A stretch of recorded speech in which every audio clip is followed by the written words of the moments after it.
Certainly glad to see so many of you here this afternoon.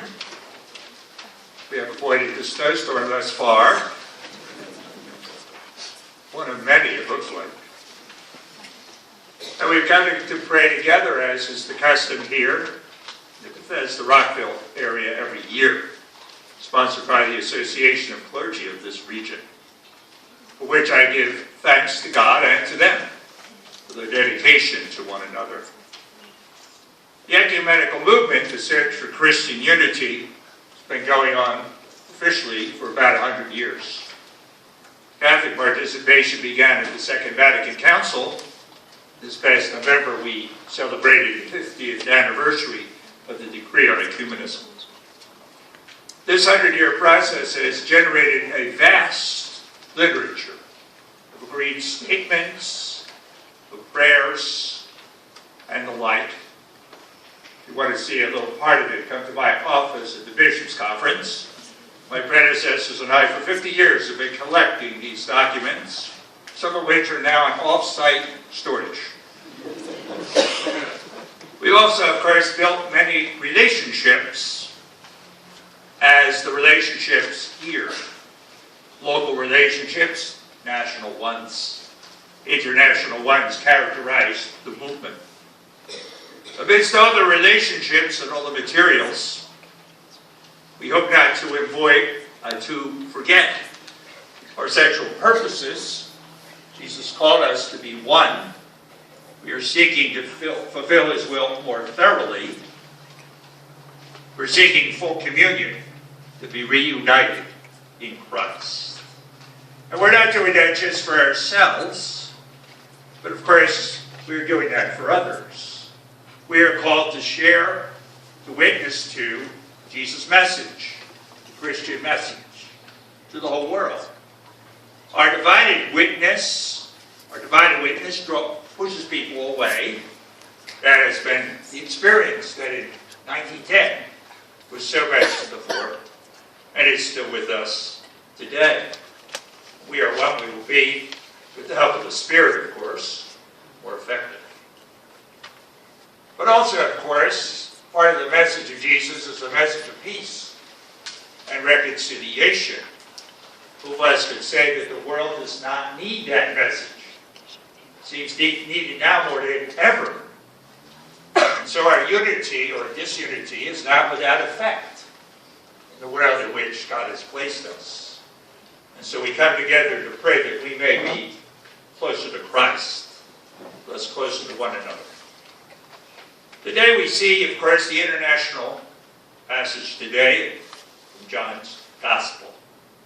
Jesus asked the woman for a drink. He was tired after the 3-day walk from Galilee. He needed a drink, some water.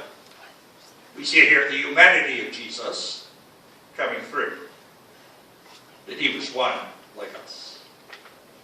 The Samaritan woman was needy as well, not for physical water, but for living water. Scholars differ about what the 5 husbands mean. That might be an interesting Bible study here or elsewhere. I will not attempt in these few moments to solve that debate. However, it is obvious from this passage that this lady is an outcast in an outcast group. The Samaritans had nothing to, the Jews had nothing to do with Samaritans and vice versa.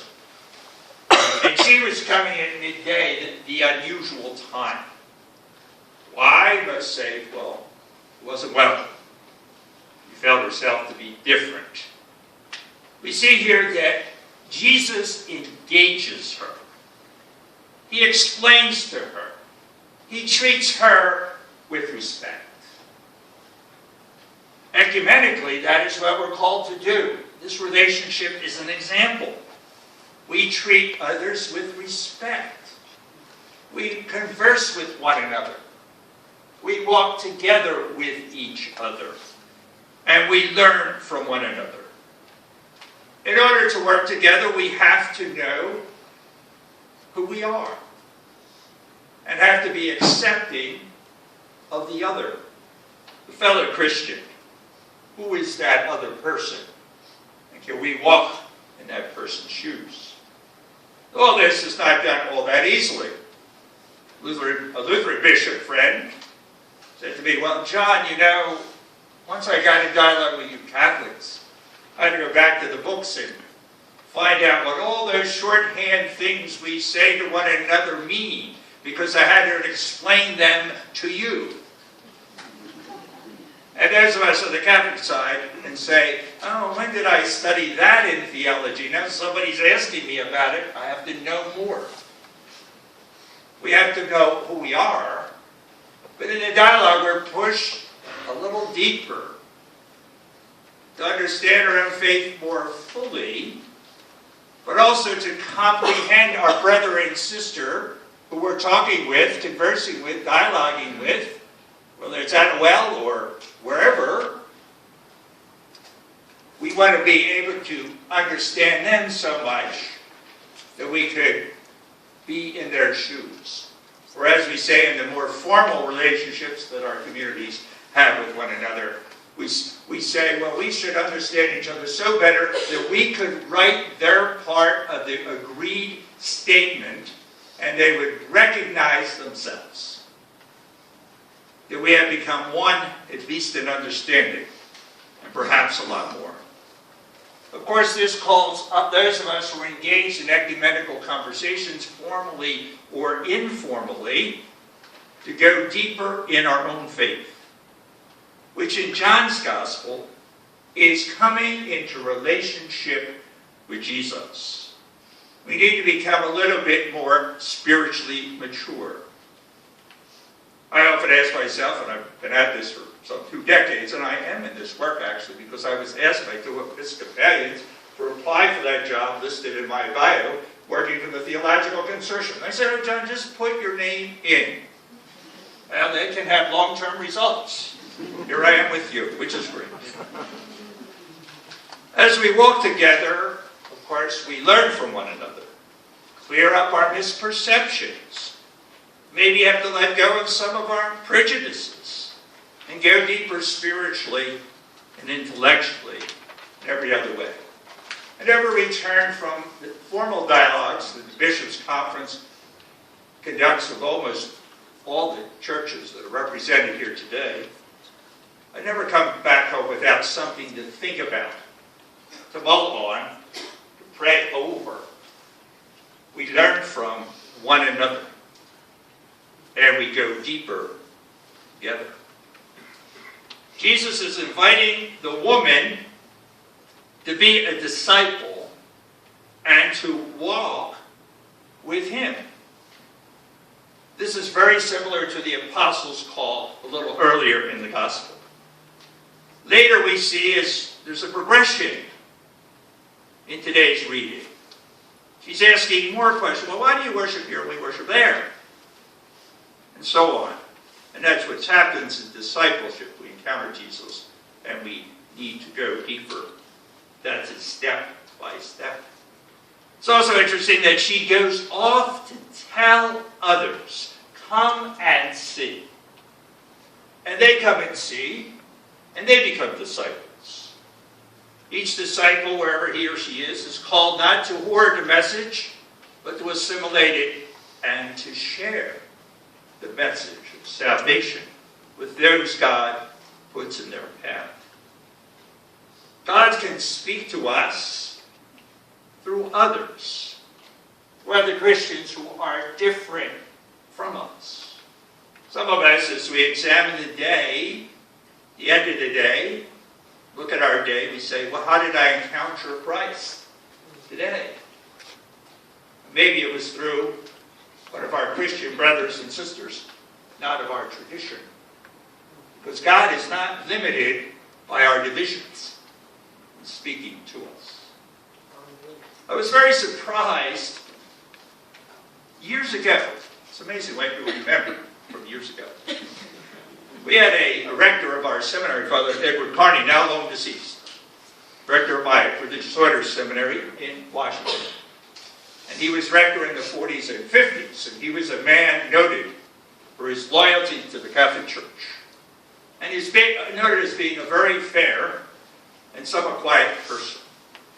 Well, Vatican II came, presented him with some challenges, of course, having been formed completely in the old ways.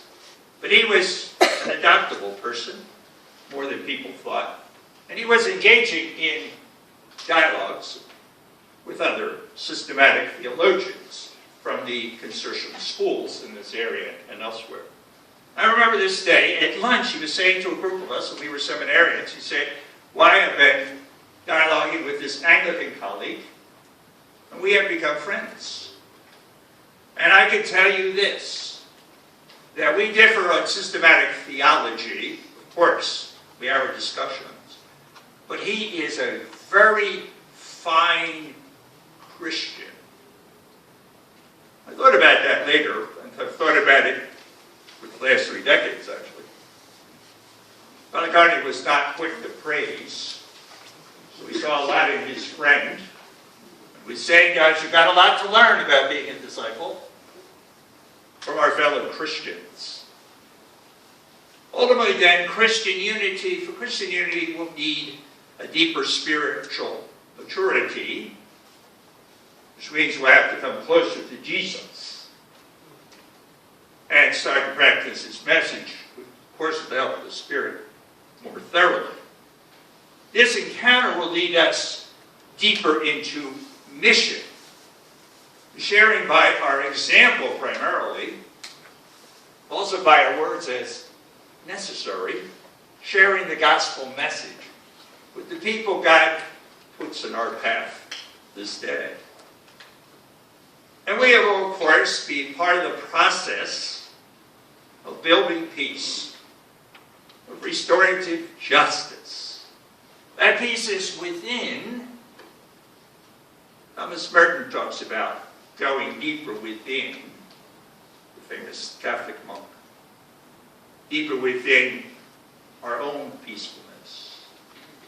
But also sharing whatever we discover in the Spirit with others. The Christian is ultimately a reconciler and a peace builder. And as we know, peace is something Jesus gave us to share. So we celebrate together. We have a lot to learn from this conversation we've heard read to us from John's Gospel. We have a lot to learn from one another. Let us rededicate ourselves to the quest for Christian unity. May God be praised.